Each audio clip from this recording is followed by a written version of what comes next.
Hi there, today I'm going to show you how to do print head alignment on a Canon TS3750i. And this is nice and simple, it can be done using nothing but the printer and the small control panel found on the front. You will, however, need a sheet of paper though.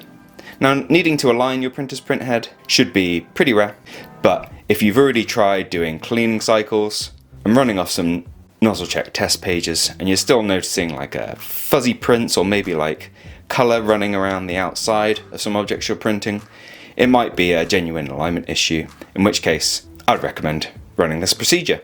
So to get going, we're just going to press the setup button found on the control panel here.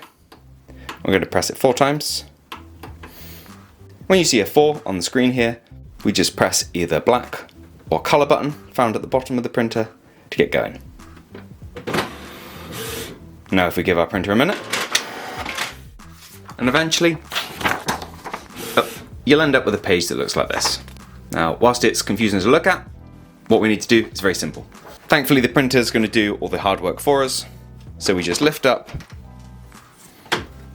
the lid of your scanner, and you see this corner with a little black triangle?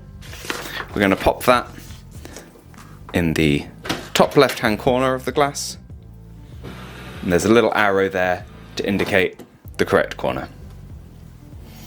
Then we simply close down the lid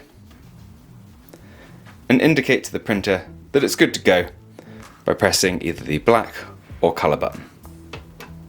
Your printer will then scan the page and make any adjustments to the print head that it thinks it needs to.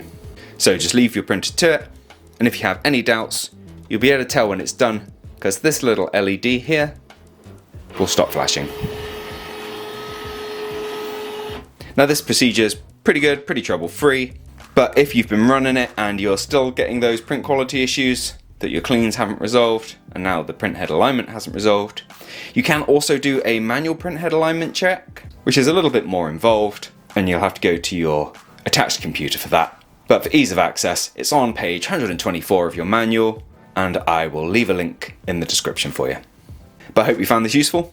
If you have, let me know with a like. If there's anything else you'd like to add, drop it down in those comments. Otherwise, thank you for taking the time to watch this video, and I'll see you in the next one. Take care. Bye bye.